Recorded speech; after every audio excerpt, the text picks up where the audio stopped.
ଜୟ ଜଗନ୍ନାଥ। ପ୍ରବନ୍ଧର ଶୀର୍ଷକ common ମ୍ୟାନ୍ର fake ହସ। ପ୍ରାବନ୍ଧିକ ଡକ୍ଟର ପ୍ରଦୀପ୍ତ କୁମାର ମିଶ୍ର। ସମୟ ଆସିଲେ ପର୍ବତ ଗହ୍ୱରରେ ଲୁକାୟିତ ଥିବା ଆଗ୍ନେୟଗିରି ପାହାଡ଼ ଫଟାଇ ତରଳ ଲାଭା ଭାବରେ ପ୍ରକାଶ ପାଇଥାଏ। ଲାଭାରେ ରୂପାନ୍ତରିତ ହୋଇସାରିବା ପରେ ଏହାର ଧର୍ମ ନିମ୍ନଗତି ହେବ, ଯାହା ହୁଏ ମଧ୍ୟ। ଏହି ତରଳ ଲାଭାର ସ୍ପର୍ଶରେ ଯିଏ ଆସେ ତାକୁ ଲାଭାର ଅଗ୍ନି ଦ୍ୱାରା ଜଳିପୋଡ଼ି ପାଉଁଶ ହେବାକୁ ପଡ଼େ। ଏଠାରେ କହି ରଖେ, ଜଳିପୋଡ଼ି ପାଉଁଶ ବା ଧ୍ୱଂସ ହେବାର ଅର୍ଥ ସୃଷ୍ଟିର ତାଣ୍ଡବ ଲୀଳା ରଚନା କରିବା। ମ୍ୟାନ୍ ତ ମ୍ୟାନ୍, ପୁଣି କମନ୍ ମ୍ୟାନ୍ ନିକଟରେ କ'ଣ ବିଶେଷ ଗୁଣ ନିହିତ ଅଛି ଯେ? ହଁ, ଅଛି। ସେଦିନ ମହାଭାରତର ଦୁର୍ଯ୍ୟୋଧନ ଶକୁନିକୁ ନିଜ କାରାଗୃହରେ ରଖିଥିବା ବେଳେ ଶକୁନି ଯାହା ଚିନ୍ତା କରୁଥିଲେ ତାହାଙ୍କୁ ମହାନାୟକ ଶ୍ରୀକୃଷ୍ଣ ବାଟ ଦେଖାଇଥିଲେ। କିନ୍ତୁ ଆଜି ମ୍ୟାନ୍ ଓ କମନ୍ ମ୍ୟାନ୍ ମଧ୍ୟରେ ଗୋଟିଏ ପାରିଲା ପଣିଆ ଦୃଷ୍ଟିଗୋଚର ହୁଏ। ସେ ପାରିଲା ପଣିଆଟି କମନ୍ ମ୍ୟାନ୍ ପାଖରେ ଦେଖାଯାଉଛି। କାରଣ ସେ ସୌନ୍ଦର୍ଯ୍ୟକୁ ଚିରନ୍ତନୀ ଶକ୍ତି ଭାବରେ ନ ଧରି ସାମୟିକ ଭାବେ ଧରି ଔପଚାରିକ ଫର୍ମାଲିଟିସ୍ ବା କୃତ୍ରିମତାର ହସର ଖଡ଼୍ଗ ଧରୁଛି। କୃତ୍ରିମତା ରୂପକ ହସରେ ଭୌତିକତାକୁ ଦୃଷ୍ଟି ଦେଇ ଆନନ୍ଦ ଲାଭ କରିହୁଏ, ମାତ୍ର ଏଠାରେ ଆତ୍ମଗ୍ଲାନି ସୃଷ୍ଟି ହୋଇଥାଏ। ଜୀବନରେ ମଣିଷର ସର୍ବବୃହତ୍ ଶତ୍ରୁ ତା ନିଜ ଭିତରେ ଲୁଚିଥାଏ। ଆମକୁ ଜାଣିବାକୁ ପଡ଼ିବ, ହସିବାରେ ଥାଏ ଆତ୍ମୀୟତା। ଆତ୍ମୀୟତା ବାସ୍ତବରେ ରୂପାନ୍ତରିତ ହେଲେ ତାହା ପ୍ରାକୃତିକ ପରି ଜଣାପଡ଼େ, କିନ୍ତୁ ଅବାସ୍ତବ ଆତ୍ମୀୟତା ଲୋକ ଦେଖାଣିଆ, ଯାହା ପ୍ରତାରଣା ତୁଲ୍ୟ ମନେ ହୁଏ। ବାସ୍ତବ ଆତ୍ମୀୟତାରେ ମାନବିକ ମୂଲ୍ୟବୋଧର ସ୍ଥାନ ଅଛି, କିନ୍ତୁ ଲୋକ ଦେଖାଣିଆ ଆତ୍ମୀୟତାରେ ମାନବିକ ମୂଲ୍ୟବୋଧର ସ୍ଥାନ ନାହିଁ। ଆଜିର ସମାଜରେ ଅପ୍ରିୟ ସତ୍ୟବାଦୀ ବ୍ୟକ୍ତି ବିପଦରେ ସମ୍ମୁଖୀନ ହେଉଛି। ସେ କ୍ଷେତ୍ରରେ ସତ୍ୟବାଦୀ କମନ୍ ମ୍ୟାନ୍ ନୁହେଁ, ସେ ଜଣେ ମ୍ୟାନ୍। ଆଜିର ସମାଜ କମନ୍ ମ୍ୟାନ୍ ସୃଷ୍ଟି କରୁଛି, କାରଣ ସୁଯୋଗର ଠିକଣା ସଦ୍ବ୍ୟବହାର କରି ଯେଉଁ ସାମର୍ଥ୍ୟକୁ ପରିପ୍ରକାଶ କରିବା କଥା, ତାହା ସମାଜ ପ୍ରକୃତ ମ୍ୟାନ୍କୁ ଦେଉନାହିଁ। ଆଜିର ସାମର୍ଥ୍ୟଗୁଡ଼ିକ ସମାଜ ନିକଟରେ ଗୋଟିଏ ଗୋଟିଏ ଫେକ୍ ସହ ତୁଳନା କଲେ ଅତ୍ୟୁକ୍ତି ହେବ ନାହିଁ। ମ୍ୟାନ୍ ଓ କମନ୍ ମ୍ୟାନ୍ରେ ଥିବା ପ୍ରଭେଦ ତିନୋଟି ସ୍ତରରେ ନିହିତ। ଗୋଟିଏ ଚେତନା ସ୍ତର, ଦ୍ୱିତୀୟଟି ଆତ୍ମଜ୍ଞାନ, ତୃତୀୟଟି ଆତ୍ମସନ୍ତୋଷ ସ୍ତର। ଏହି ତିନୋଟି ସ୍ତର ଜଣେ ମଣିଷ ବା ମ୍ୟାନ୍ ପାଖରେ ନିହିତ। କମନ୍ ମ୍ୟାନ୍ ନିକଟରେ ଏହି ସ୍ତରଗୁଡ଼ିକର ସ୍ଥାନ ନଥିବାରୁ ତାଙ୍କୁ ମିଳିଥିବା ସନ୍ତୋଷ ସାମୟିକ ଅଟେ। କମନ୍ ମ୍ୟାନ୍ କେବଳ କେତେ ଦିନ ବଞ୍ଚିବା ଉପରେ ଗୁରୁତ୍ୱ ଦିଏ, କିନ୍ତୁ ମ୍ୟାନ୍ କେମିତି ବଞ୍ଚିବା ଉପରେ ଗୁରୁତ୍ୱ ଦିଏ। କେମିତି ବଞ୍ଚିବା ଉପରେ ଗୁରୁତ୍ୱ ଦେଉଥିବା ମ୍ୟାନ୍ ଶରୀରକୁ ତିନି ଅଂଶରେ ଭାଗ କରିବା ଜାଣିଛି। ଗୋଟିଏ ସ୍ଥୂଳ ଶରୀର, ଦ୍ୱିତୀୟଟି ସୂକ୍ଷ୍ମ ଶରୀର ଓ ତୃତୀୟଟି କାରଣ ଶରୀର। କାରଣ ଶରୀରଟି ମ୍ୟାନ୍ ନିକଟରେ ଏକ ଦର୍ଶନ ସମ୍ବଳିତ ଦିଗ, ଯାହା କେବଳ ମ୍ୟାନ୍ ବୁଝିପାରେ। ମ୍ୟାନ୍ କିମ୍ବଦନ୍ତୀ, ଲୋକକଥା, ଲୋକବିଶ୍ୱାସକୁ ଦୃଷ୍ଟି ଦେଇ ପ୍ରକୃତି ମଧ୍ୟରେ ପ୍ରାକୃତିକତାର ପରିଚୟ ଦିଏ। କିନ୍ତୁ କମନ୍ ମ୍ୟାନ୍ ପାଶ୍ଚାତ୍ୟ ସଂସ୍କୃତିରେ ଅନୁପ୍ରାଣିତ ହୋଇ ଲୋକ ଦେଖାଣିଆ ପାରିଲା ପଣିଆକୁ ଆପଣେଇ ତଥାକଥିତ ଆଧୁନିକତାର ଖୋଳପା ପିନ୍ଧି ଛଳନା ଓ କପଟର ଉପସ୍ଥିତିକୁ ଜାହିର କରେ। ପ୍ରକୃତ ମ୍ୟାନ୍ ଆଜିର ଦୁନିଆରେ କମନ୍ ମ୍ୟାନ୍କୁ ଶକୁନି ଚରିତ୍ର ବୋଲି ଆଖ୍ୟା ପ୍ରଦାନ କରେ, ତେଣୁ ସେମାନଙ୍କଠାରୁ ସର୍ବଦା ଦୂରେଇ ରହିବା ପ୍ରୟାସ କରେ। ପ୍ରକୃତ ମ୍ୟାନ୍ ନିକଟରେ ଅନୁରାଗ, ଉଦାରତାର ଯେଉଁ ଅଙ୍କୁରୋଦ୍ଗମ ହୁଏ, ତାହା ଭବିଷ୍ୟତରେ ଗୋଟିଏ ବୃହତ୍ ଧ୍ରୁମ ହୋଇ ତାହାକୁ ସିଦ୍ଧି ଓ ପ୍ରସିଦ୍ଧିର ପରିଚୟ ସୃଷ୍ଟି କରିଥାଏ। କଳ୍ପନାତ୍ମକ ସୂକ୍ଷ୍ମ ଚେତନାର ଅନୁଭବରୁ ଜଣେ ମ୍ୟାନ୍ ପ୍ରଜ୍ଞାବାନ୍ ଭାବରେ ପ୍ରମାଣ ଦେଇଥାଏ। କମନ୍ ମ୍ୟାନ୍ ସମ୍ବେଦନ ଓ ସଚେତନର ସତ୍ତାଟିକୁ ଅନୁଭବ କରିବାର କ୍ଷମତାରୁ ବିରତ ରହେ।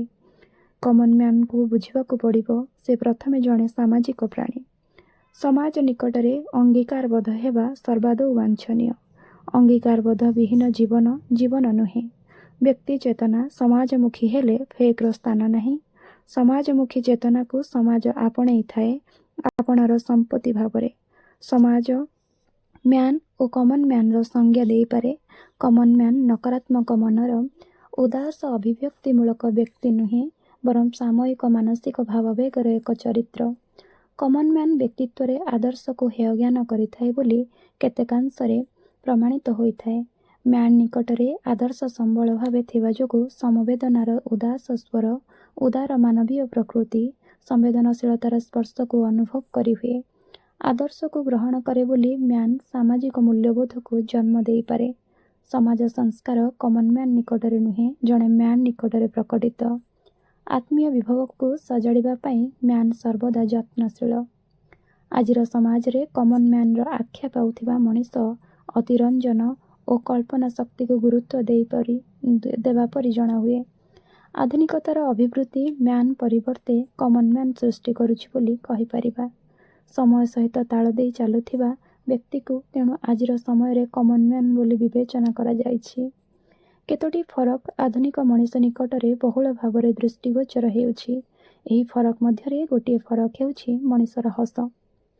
ସୁଖୀ ମଣିଷର ହସ ହେଉଛି ପ୍ରକୃତ ମିତ୍ର। ସାରା ପୃଥିବୀ ପୃଷ୍ଠରେ ହସିବା କ୍ଷେତ୍ରରେ ଭାରତ ଆଜି 136ତମ ଦେଶ।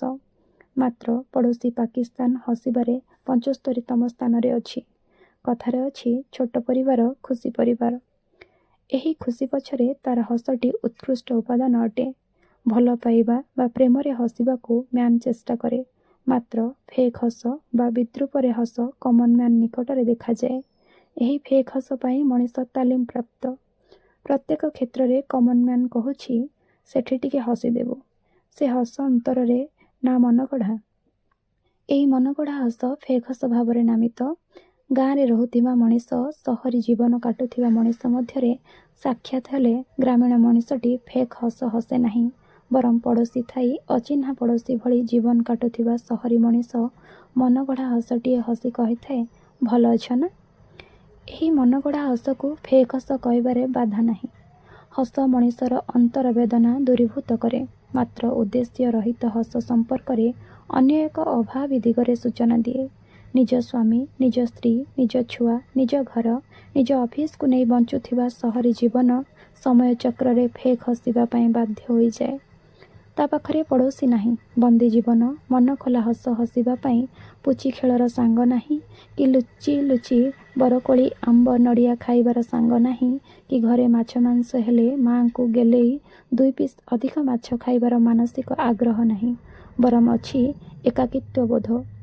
ଏ ଏକାକିତ୍ୱ ବୋଧ ବା ନିଃସଙ୍ଗତା ବୋଧ ଫେକ୍ ହସର ଜନନୀ କହିଲେ ବାର୍ତ୍ତାର ଅପଳାପ ହେବ ନାହିଁ। ନିଃସଙ୍ଗତା ମଣିଷ ମଧ୍ୟରେ କ୍ରୋଧ ବି ସୃଷ୍ଟି କରିପାରେ। କ୍ରୋଧ ସୃଷ୍ଟି ହେଲେ ତାହା ବ୍ୟକ୍ତିର ଦୁର୍ବଳତାର ପରିଚୟ ଦିଏ। ତେଣୁ କମନ୍ ମ୍ୟାନ୍ ଗ୍ରାମୀଣ ମ୍ୟାନ୍ ଠାରୁ ଅପେକ୍ଷାକୃତ ଦୁର୍ବଳ। ଆମକୁ ଜାଣିବାକୁ ପଡ଼ିବ, ଦୁର୍ବଳତା ହେଉଛି ଅକ୍ଷମତା ବା ବିକୃତି। ଏହି ବିକୃତିରୁ ସ୍ପଷ୍ଟ ହସ ନିଜକୁ ପ୍ରତାରିତ କରେ, କାରଣ ଦୁର୍ବଳତାପୂର୍ବକ ବିକୃତ ଯଥାର୍ଥ ବା ନ୍ୟାୟସଙ୍ଗତ ନୁହେଁ। ସେଠାରେ ହସକୁ ଫେକ୍ ହସ ପଦବାଚ୍ୟ କରିପାରିବା।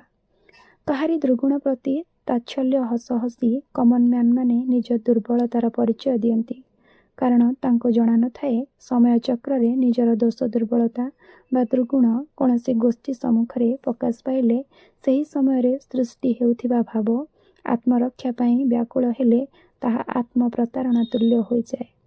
ଆତ୍ମପ୍ରତାରଣା କମନ୍ ମ୍ୟାନ୍ର ଏକାନ୍ତ ନିଜସ୍ୱ।